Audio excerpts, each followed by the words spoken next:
Shut it.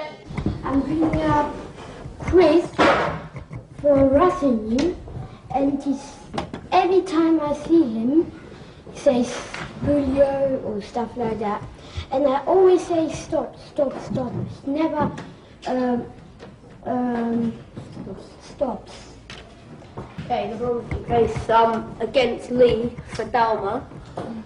Dalma was standing in the tube for lunch, and Lee just came running past and kind of jump kicked him in the stomach. And it hurt by the sound of it. Ça nous rendait vraiment conscients qu'il fallait rechercher des solutions positives aux problèmes de la vie. Pas simplement juger ou punir, parce que ça ne marchait jamais. Si l'on condamnait les enfants comme ça, eh bien, ils recommenceraient. Alors les autres verraient que ça ne marchait pas. Un des avantages quand on vit ensemble 24 heures sur 24, c'est qu'on ne peut pas faire abstraction des problèmes. Il faut s'en occuper. Bring up Adam, Molly, Amadou, Valen, Josh, and now. We're waking me up. Now we want to sleep. Adam, lights out. Amadou, lights out.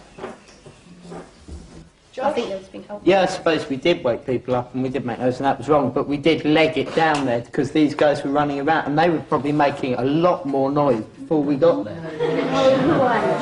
They were. Shut up! Adam, you guys are taking pictures of us. Shut the fuck up. William? And also, I'm just saying. And also maybe Tom doesn't know about all the other times you've woken people up. So he doesn't know. So maybe he just thinks this time you should get half an hour work time. No reason. That's happened before as well. No reason to bring all that in that.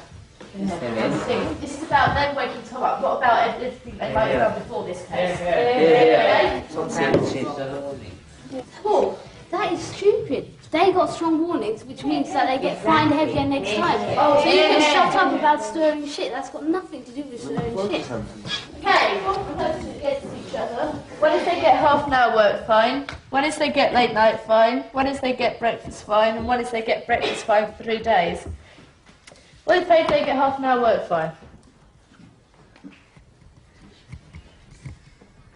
What if they get late night fine?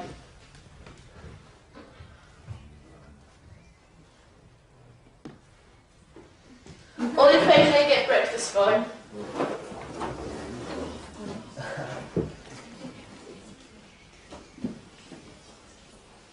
Or if they get breakfast fine for 3 days?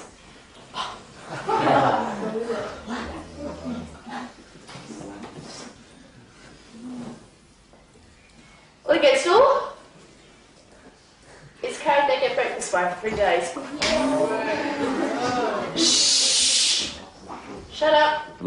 Les lois sont faites par tout le monde. Un enfant de 6 ans a la même voix au chapitre que moi. Et n'allez pas penser que j'ai plus de pouvoir à cause de mon âge, car la moitié de ce que je propose dans les assemblées générales n'est pas voté, à mon grand plaisir, je dois dire. Les visiteurs devenaient un vrai problème. Ils arrivaient par quart entier, et surtout en fin de semaine. Neil voulait que les visiteurs assistent aux assemblées parce qu'il pensait qu'ils verraient comment l'école, la communauté fonctionnait.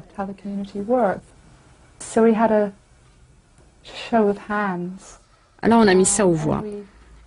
Neil a été mis en minorité, il est parti furieux. Mais comme il croyait à l'égalité de tous, il fallait bien qu'il accepte le résultat du vote. Alors on a décidé d'interdire les visiteurs dans les assemblées. Et Neil était en colère, mais il n'a plus soulevé le problème. Quand quelqu'un se comportait de manière antisociale à Summerhill, on avait tendance à le faire comparaître devant l'assemblée. Et on édictait une règle qui disait « Tu ne dois pas embêter les autres en te comportant de cette manière-là ». Fallen n'est pas autorisé à avoir un couteau. Vous ne devez pas fumer autour de la caravane d'Alix. Ne pas rouler en vélo à l'intérieur. Personne ne peut enfermer les gens dans les chambres, y compris avec des cordes. Les enfants ne doivent pas boire d'alcool, pas même une goutte. La présidence détient le pouvoir ultime. Et peu à peu, le nombre de règles s'accroissait tellement qu'à la fin, personne ne pouvait les connaître toutes. À ce moment-là, quelqu'un a proposé qu'on supprime l'ensemble des règles et qu'on recommence à zéro. Et c'est ce qui s'est passé. Tout a commencé à aller de travers parce qu'on avait abandonné tout un tas de règles.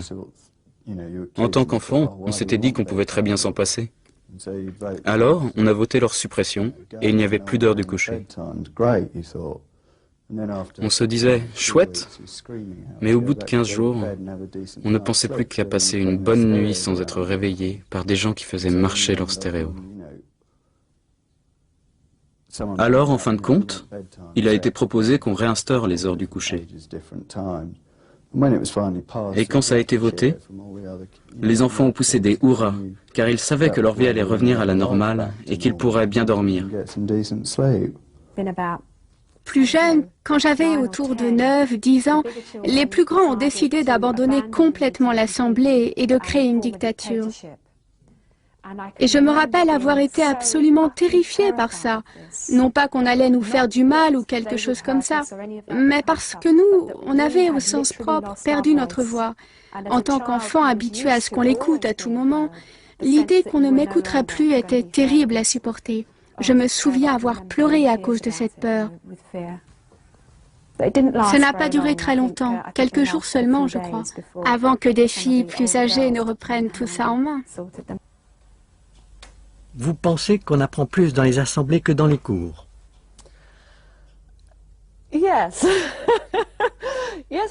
Oui, vraiment.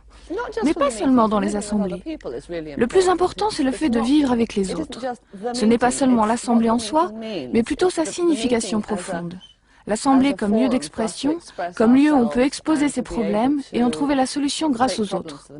Et tout ça fait partie de l'apprentissage de la vie en communauté. Pour moi, c'est ce qui compte le plus. Nous sommes des êtres humains et si nous ne pouvons pas fonctionner en tant que tels, si nous n'apprenons pas à vivre avec les autres, alors nous allons à l'échec.